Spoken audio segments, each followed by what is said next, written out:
ministre de l'économie et des finances. Monsieur Arthur Aoussi. Merci. Merci beaucoup. Oui. Nous allons donc reprendre le cours normal de nos travaux. Monsieur le représentant de Monsieur le ministre de l'économie et des finances, Monsieur le secrétaire général de la CIMA, Monsieur le président de la FANAF, Monsieur le président de l'ASACI, Monsieur le directeur national des assurances de Côte d'Ivoire. Nous attendons également que s'installe Monsieur le président de la CRCA. Bien entendu, Monsieur le Président. Accompagnez-le, s'il vous plaît.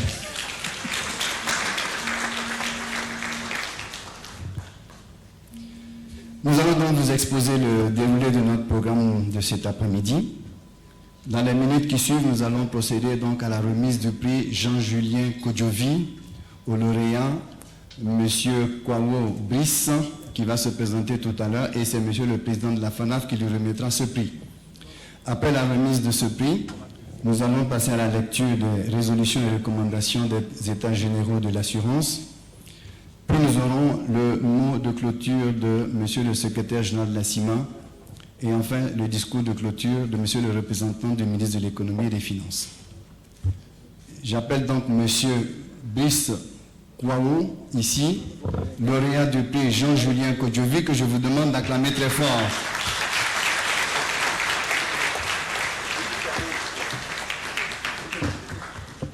Monsieur le président de la FANAF, voilà, il faut attendre.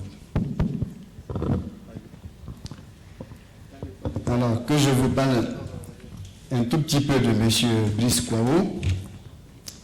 Il a fait des études il a une licence et master en audit et contrôle de gestion. Il a 10 ans de pratique dans le secteur des assurances. Il est à Africaré depuis un peu plus d'une dizaine d'années. Et l'ouvrage qui a été couronné s'intitule « Comptabilité des traités de réassurance, théorie et pratique en zone CIMA ». Voici M. Brice Kwao, brièvement présenté. Merci beaucoup. Je voudrais juste rappeler que l'initiative d'organiser un prix Jean-Julien Kodjovi pour récompenser un ouvrage sur l'assurance, la réassurance ou les métiers de support émane de M. Proté Ayangma, qui était président donc de la FANAF. C'est un prix qui, depuis 9 ans aujourd'hui, récompense donc un ouvrage dans ces domaines. Et en 9 éditions, je dois dire que 5 lauréats, je crois, ou 6, sont venus de la République de Côte d'Ivoire.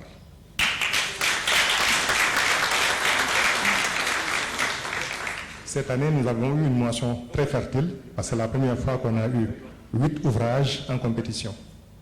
Sur ces 8 ouvrages, donc, le jury, à l'issue de cette délibération, c'est un jury international composé donc du directeur général de l'Institut international des assurances de Yaoundé, d'un consultant, le professeur Amoudassim Bakili, d'un membre du bureau exécutif de la FANAF, M. Ernest Assamoah, qui a été aussi l'un des lauréats de ce prix. Et ce jury, donc, après cette délibération, a primé l'ouvrage de M. Kwao.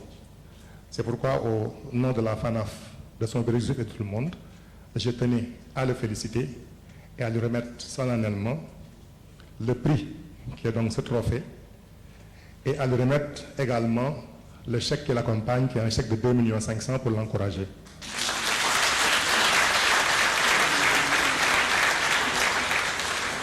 Je rappelle également que son ouvrage sera édité aux frais de la FANAF, qui prendra et les frais d'édition et les frais de promotion de son ouvrage.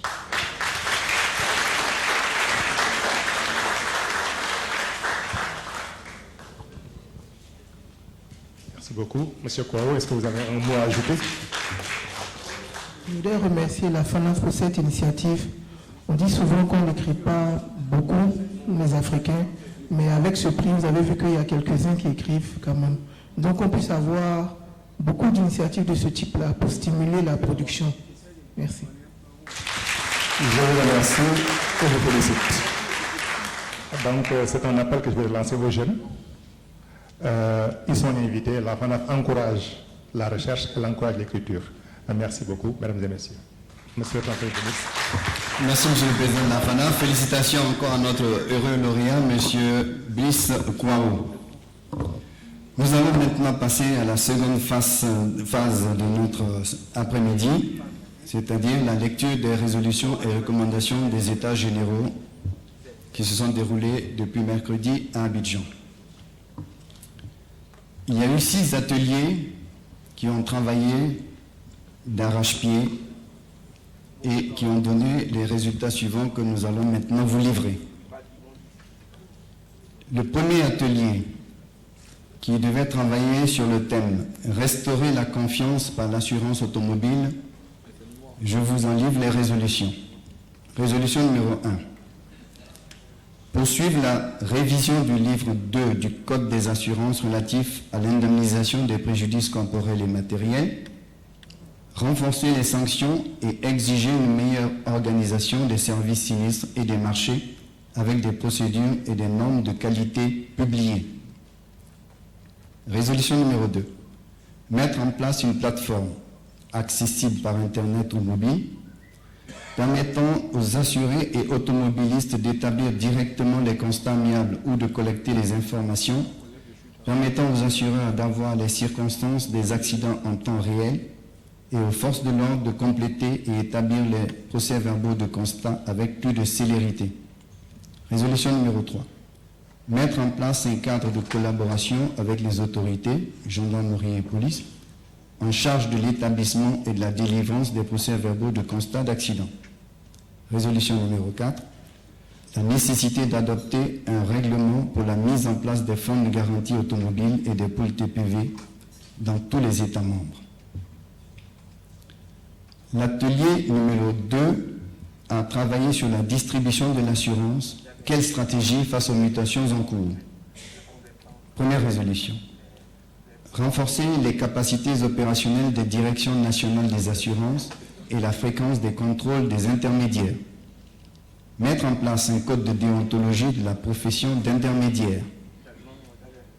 Numéro 3, résolution numéro 3. Finaliser le projet de règlement sur la distribution de l'assurance par voie digitale en élargissant la consultation aux régulateurs des télécommunications, des banques, ainsi qu'aux acteurs du marché des assurances. Résolution numéro 4. Créer une plateforme numérique centralisant le parc automobile. Résolution numéro 5. Assurer l'interconnexion des intermédiaires au système d'information des assureurs. L'atelier numéro 4, lui, a travaillé sur vendre et gérer l'assurance vie en zone CIMA. Première résolution. C'est plutôt une recommandation. Les participants recommandent le maintien en l'état du dispositif réglementaire relatif au précompte des commissions et à la zénérisation pendant une période de 10 ans pour permettre aux entreprises de former les réseaux de distribution et de les préparer à la suppression automatique de cette pratique à l'issue de cette période. Deuxième recommandation. Les participants recommandent le maintien en l'état de la méthode de calcul de la participation bénéficiaire réglementaire minimale. Toutefois, en cas de résultat net bénéficiaire réalisé, la participation bénéficiaire ne saurait être inférieure à un quantum du résultat net. Troisième recommandation.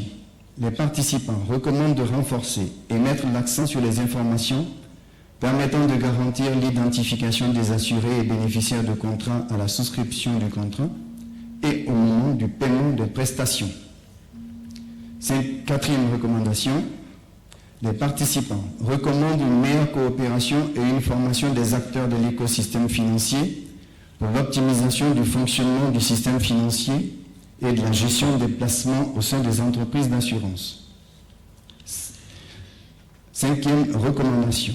En outre, les participants recommandent le respect des dispositions du Code des assurances en ce qui concerne le montant minimum des obligations d'État à détenir en portefeuille.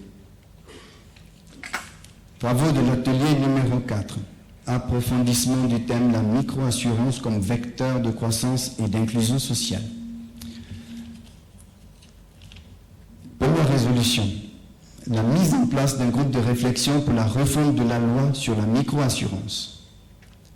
Deuxième résolution, l'assouplissement au niveau de la CIMA pour les agréments des compagnies de microassurance avec un minimum à exiger pour les systèmes d'information intégrés et mettre en place par les sociétés. Troisième recommandation, un accompagnement de chaque État de l'espace CIMA aux opérateurs du secteur agricole. Pour ce faire, un appel à la responsabilité sociétale des entreprises bénéficiaires serait indispensable. L'atelier numéro 5 a travaillé sur l'assurance maladie. Comment répondre aux besoins des populations tout en assurant la rentabilité? Première résolution. Proposer un cadre de concertation permanente entre la CIMA et la CIPRES pour discuter des questions relatives à la couverture maladie universelle et de l'assurance maladie. Deuxième résolution. Proposer des produits modulables à coût accessible à toutes les populations en s'appuyant sur la dépense, en appuyant la dépense moyenne de santé, en s'appuyant sur la dépense moyenne de santé de la population. Troisième résolution, encourager la création des pôles santé. Sixième atelier, qui a travaillé sur la consolidation des marchés et nouveaux enjeux du contrôle des assurances en zone CIMA. Première résolution, laisser l'initiative à chacun des États de rendre obligatoire d'autres types d'assurances. Le secrétariat général de la CIMA devra faire des recommandations aux États sur les types d'assurances à rendre obligatoires.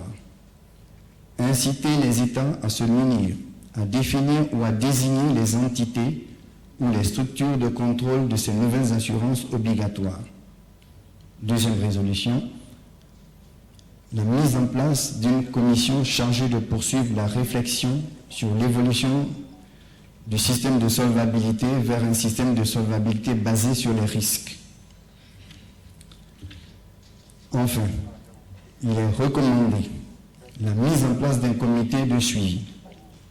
Ainsi, les participants recommandent la mise en place d'un comité de suivi des résolutions des États généraux composé de la CIMA, de la FANAF, des directions nationales des assurances, de la FIAC et d'autres personnes ressources.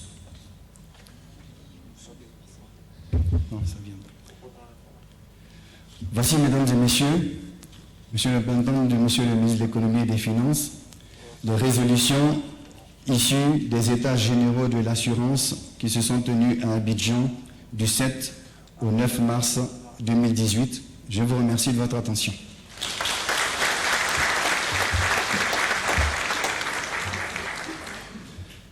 Nous allons maintenant, comme il est de coutume, après les résolutions et des États généraux qui se tiennent quelque part, adresser comme une motion de remerciement. J'invite à ce pupitre Madame Ange Huchère pour qu'elle vienne prononcer la motion de remerciement.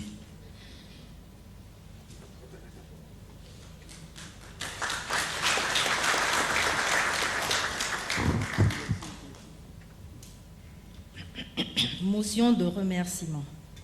La conférence interafricaine des marchés d'assurance CIMA, la FANAF et l'ensemble des participants qui ont pris part aux deuxièmes États généraux de l'assurance dans la zone CIMA, qui se sont tenus du 7 au 9 mars 2018 à Abidjan, République de Côte d'Ivoire, expriment leur gratitude aux autres autorités de la République de Côte d'Ivoire pour toutes les facilités mises à la disposition des délégations respectives au cours de ces assises. Il remercie Son Excellence M. Alassane Ouattara, président de la République de Côte d'Ivoire, M. Amadou Gon Coulibaly, Premier ministre, M. le ministre de l'Économie et des Finances, M. Adama Koné, qui leur a fait l'insigne honneur de présider personnellement la cérémonie d'ouverture des travaux. La CIMA, la FANAF et l'ensemble des 500 délégués réitèrent leurs chaleureux remerciements au peuple ivoirien. Félicite la Direction nationale des assurances et l'Association des sociétés d'assurance de Côte d'Ivoire, ASACI, pour leur contribution à la parfaite organisation de ces assises. Expriment leur gratitude aux panélistes et leurs présidents aux représentants des consommateurs, des forces de police et de gendarmerie, aux intermédiaires, aux assureurs, aux réassureurs et aux sponsors, ainsi qu'aux personnes physiques et morales qui, de près ou de loin, ont apporté leur contribution à la réussite des présents États généraux de l'assurance. Fait à Abidjan le 9 mars 2018. Je vous remercie.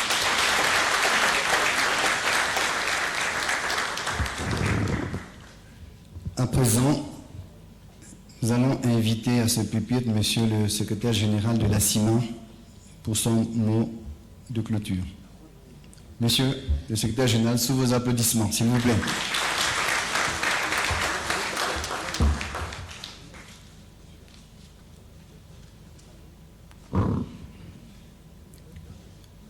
Monsieur le ministre, chers participants, après la lecture de la motion, après la lecture des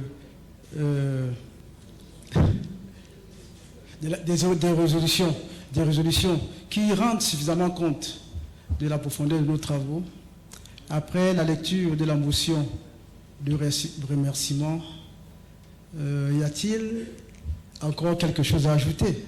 Je voudrais simplement, avec votre permission, renouveler à Monsieur le représentant du ministre, aux hautes autorités de la Côte d'Ivoire, au peuple, à l'ensemble du peuple ivoirien, nos remerciements et notre gratitude pour l'accueil qui nous a été réservé depuis que nous sommes arrivés ici à Abidjan. Je voudrais prier le représentant du ministre de bien vouloir transmettre au ministre Adama Koné toute notre reconnaissance et de bien vouloir lui transmettre toute notre reconnaissance. Je voudrais également profiter de cette occasion pour remercier très sincèrement les panélistes pour la profondeur et la qualité de leur présentation. Remercier également les présidents de panel pour le tact, la dextérité et l'efficacité avec laquelle ils ont conduit les travaux. Je voudrais étendre mes remerciements aux rapporteurs qui ont fait un travail extraordinaire.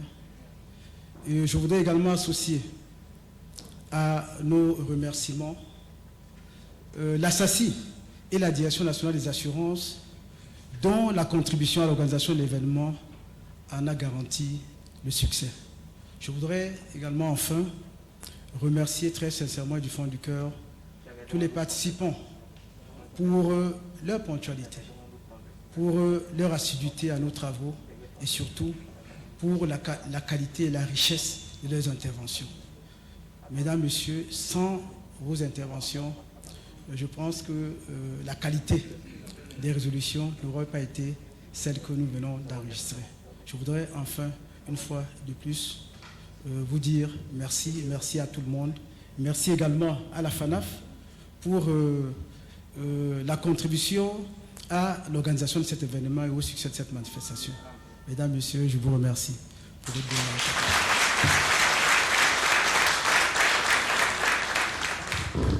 Merci, Monsieur le secrétaire général de la CIMA. Avant de donner la parole à Monsieur le représentant de Monsieur le ministre de l'Économie et des Finances pour le mot de clôture, nous voulons, nous, organisateurs, vous remercier et surtout vous demander déjà votre indulgence pour les quelques imperfections qui n'ont pas manqué d'émailler cette organisation comme toute œuvre humaine, notamment votre maître de cérémonie qui en est à ses débuts, même s'il n'est pas un débutant. À présent, je vais inviter Monsieur le représentant de Monsieur le ministre de l'Économie et des Finances à ce pupitre pour son discours. Sous vos acclamations, j'apprends, vous avez vu ?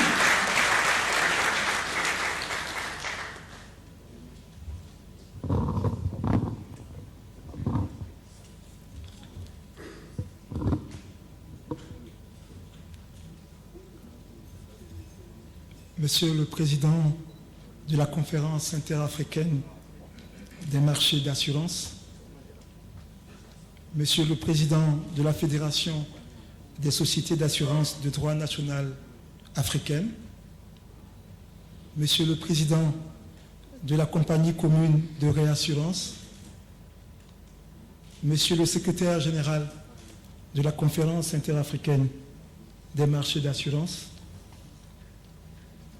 Monsieur le directeur général de l'Institut international des assurances, Monsieur le président de l'Association des sociétés d'assurance de Côte d'Ivoire, Mesdames et Messieurs les présidents, directeurs généraux des compagnies d'assurance, des sociétés et cabinets de courtage, Mesdames et Messieurs, en vos rangs, qualités et grades respectifs, au moment où prennent fin les travaux des États généraux de l'assurance, je voudrais prendre la parole au nom de Monsieur le ministre de l'Économie et des Finances pour exprimer toute ma gratitude, toute la gratitude de l'État de Côte d'Ivoire aux dirigeants de la CIMA et de la FANAF. Je voudrais singulièrement féliciter tous les membres du comité d'organisation qui n'ont ménagé aucun effort pour que les présentes assises puissent connaître le succès tant attendu. Mesdames et Messieurs, la rigueur et l'esprit de convivialité dans lesquels les travaux se sont déroulés montrent bien la détermination des différents acteurs du secteur des assurances à s'engager résolument dans la résolution des problèmes qui freinent le développement de l'assurance dans la zone CIMA. Je note avec intérêt les résolutions et recommandations que le porte-parole vient de présenter et vous encourage à les traduire très rapidement en actions concrètes. J'attache un grand prix à la mise en œuvre de ces résolutions qui permettra le développement harmonieux du secteur des assurances dans nos différents pays. En ce qui concerne les pouvoirs publics et singulièrement l'État de Côte d'Ivoire, le gouvernement, conscient du rôle et de l'importance du secteur des assurances, notamment dans la mobilisation des ressources internes, entend prendre toutes les dispositions en vue de favoriser la mise en œuvre de toutes ces résolutions et recommandations.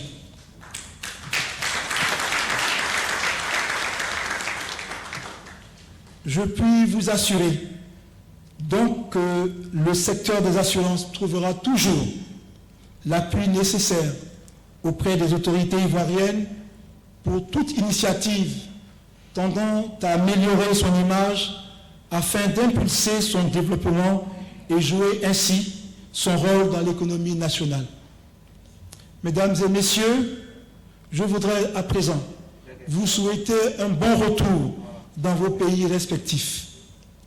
C'est sur ces notes d'espoir que je déclare clos les travaux des États généraux de l'assurance. Je vous remercie.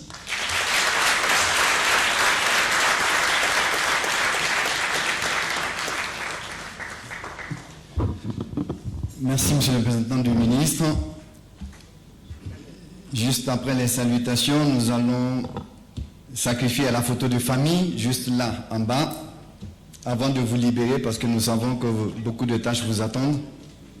Et quant aux autres, nous allons pouvoir ensuite passer à la pause café maintenant. Tout à l'heure, c'était un intermède. Vous préférez là-haut? Bon, les photographes, c'est à vous de décider maintenant. C'est en bas ou c'est là-haut? En haut, bon. C'est vous qui décidez.